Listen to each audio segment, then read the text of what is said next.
Growing up in East Tennessee was better than anything that I could ask for. The house I grew up in backed up to woods where I could play and explore. Everyone I'd ever known lived within an hour or so of me, and I had a family that I loved who taught me everything I know about how to be a person.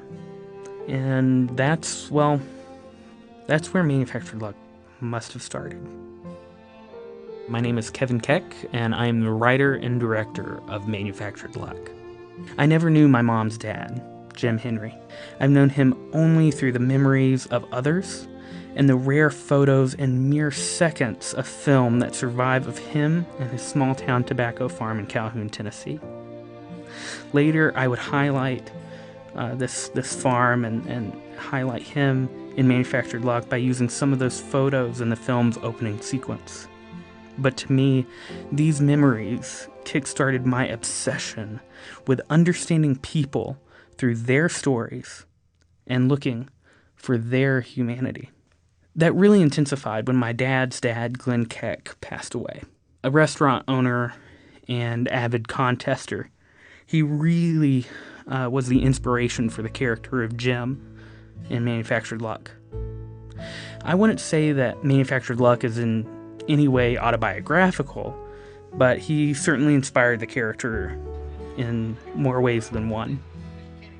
He was the epitome of impactful and memorable. I reached out to a local radio DJ, Kim Hansard, to voice the radio announcer at the beginning of the film. And not only did she remember him from the many contests he'd entered throughout the years, but she helped our film because of how much he meant to her. And that just, for me, really sums up what he meant to a lot of people. I was touring different festivals with a producing partner of mine and my short film, American Letters. And on the road, we would talk a lot about our grandfathers.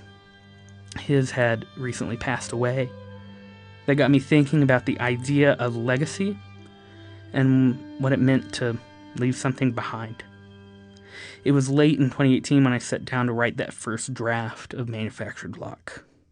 The first draft looked pretty similar to how the story ended up being told, but from there it took kind of this wide series of detours, and I changed certain elements. Ash was a boy, then a girl. Ash had a big family, and then it was just Ash and her mom and her granddad. Ash was extroverted, then introverted. In one draft, even Ash's mother died. But no matter the changes, I kept circling back to the same story that I loved. A young girl and her grandfather bond over a supermarket sweepstakes. That was it. That's what stuck with me. But sadly, the project just, over time, seemed to lose steam and things fell apart, and it ended up in storage on my desktop. I moved back home and fell in love with telling stories set in the East Tennessee region. I mean, to me, there's no other place like it.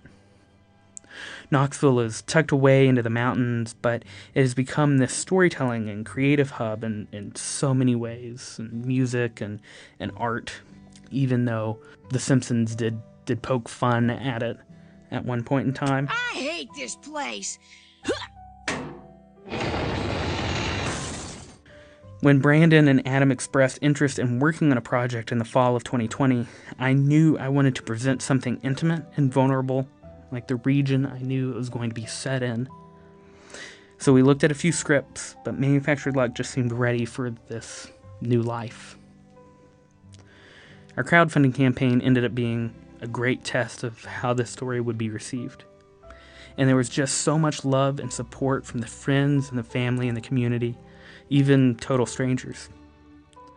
Lucas Ferrara came on as our executive producer, and we met our goal for crowdfunding. I even remember there was this sort of moment where I was like, oh crap, we're actually going to make this thing. We pulled together this just kind of all-star crew. I got this real sense that people felt drawn to the type of story that we were telling, whether it's people that Adam had worked with on different sets, or people that I'd worked with on American Letters, or even people that I just knew from high school. Then came the cast. Peter, Azra, Amelia, the townspeople. It just felt like this big reunion of people who wanted to work on something creative in a way that kept the cast and crew small, so that we could afford the amount of tests that were needed. When it came time to look for locations, I wanted it to feel as close to what I remembered from my childhood as possible.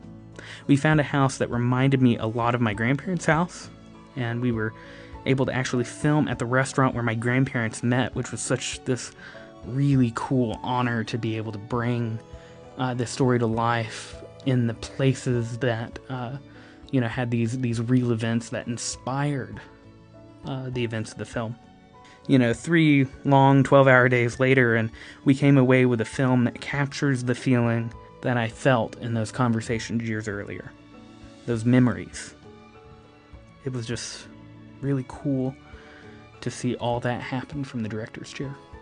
For me, it has been so rewarding to see this film come together, and every person from pre-production to production and post-production in LA and in Tennessee has really brought this story to life. But more importantly, each person made this story their own. And as we get ready to send this film out into the world, I know that there's a town and a family of filmmakers and storytellers who will be traveling with it in spirit. And that's all any filmmaker could ever ask for.